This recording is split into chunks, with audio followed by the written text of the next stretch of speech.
Sa daming magandang smartphone po ngayon na merong malakas sa processor, malaking battery, sobrang gandang design, at sobrang gandang camera. Ito pa rin po yung pipiliin ko dahil lang po sa dalawang dahilan. Yung napakagandang video quality at yung napakagandang software na optimize po sa napakaraming mga application. Na hanggang ngayon guys, hindi pa rin po kayang tapatan na napakaraming mga smartphone ngayon. Kahit sobrang lalakas na po ng mga processor. Sobrang mahalaga po sa akin guys yung video quality, yung smooth, yung malinaw, yung malinis, at stable po na camera.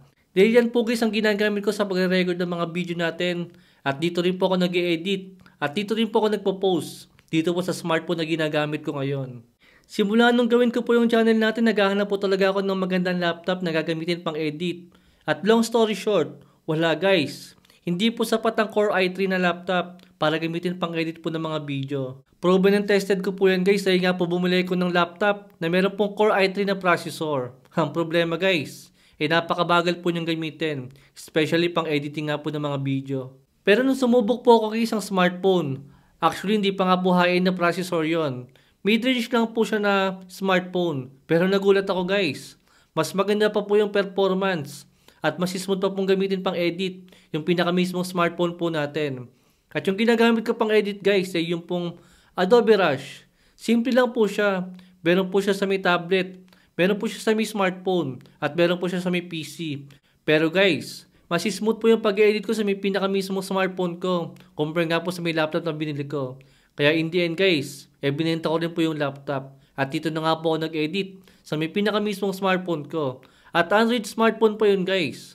Ang problema lang po sa mga Android na mga smartphone, medyo hindi nga po siya ganun ka-optimize kung pang-edit nga po natin. Lalo kung Adobe Rush po yung gagamitin natin. Pero kung sa TikTok lang po kayo nag-edit, or sa may CapCut, or kung sa mga mobile na editor, I think wala naman pong problema.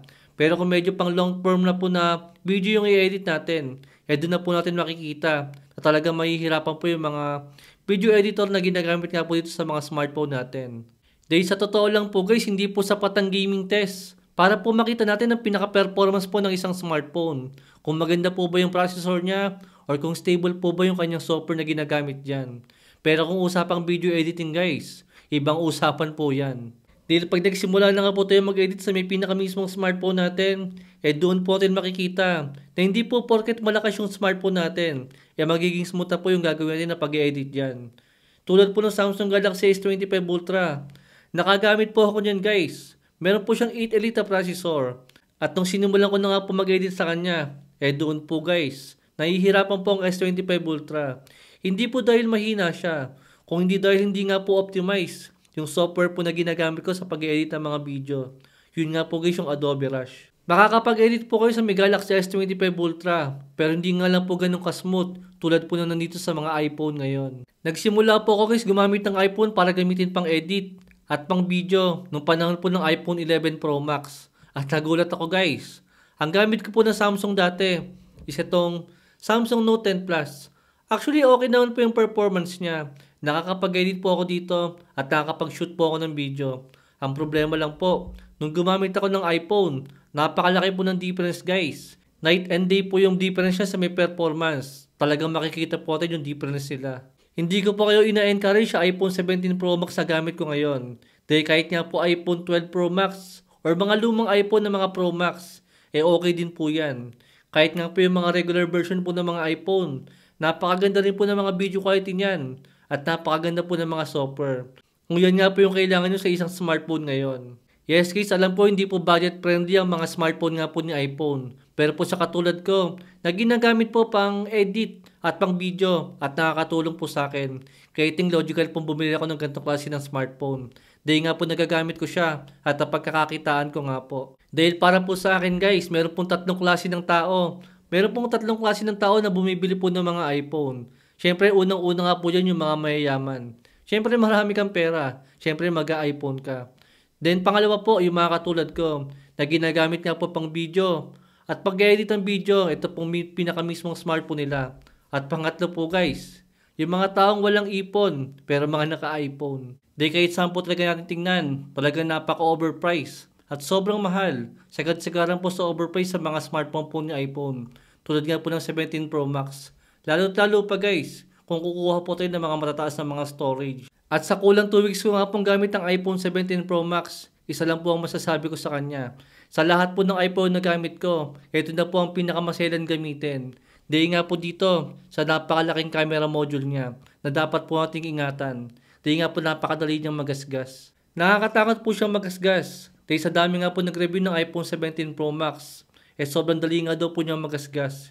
Kaya naman ganitong klase ng case po yung gamit ko sa kanya. Yung meron din pong takip yung pinakabuong camera niya. Dahil lang hirap mong gumamit ng ganitong klase ng case yung naka-open nga po yung pinaka-camera module natin. Dahil pagka nilagay siya sa may bulsa or sa may bag natin, baka bigla po siyang gumasgas sa isang matalim na bagay. At yan din po yung dahilan kung bakit nga po color silver yung kinuha ko. Dahil yan nga po yung pinaka-original na color nga po ng aluminum. Compare nga po sa may orange, na maganda nga po yung kulay niya. Ang kaso nga lang po madaling matuklap yung pintura sa kanya, kaya madali po siya magasgas. Saka to be honest guys, nung una ko nga po nahawakan ng iPhone 17 Pro Max, hindi po ako nagagandahan sa kanya. Mas premium pa po at mas elegant pa yung iPhone 16 Pro Max. Dahil nga po sa pinaka-titanium frame niya, compare sa may aluminum unibody ng iPhone 17 Pro Max. Dahil itong gitnang part nga po niya, yan lang po yung glass sa kanya, para nga po sa may wireless charging. Kaya kung usapang design, mas bet ko po yung 16 Pro Max. Dahil mas durable siya. Kahit anong case ang gamitin ko sa kanya, kahit manipis, or minsan nga kahit walang case. Hindi po kinakabahan sa kanya na magagasgas po siya agad. Dahil mas maano nga po siya, mas scratch resistant, compare nga po sa may aluminum. As long as naka-tempered siya, at may case tayo, at wag lang po siya mababagsak, I think goods po ang 16 Pro Max para sa akin.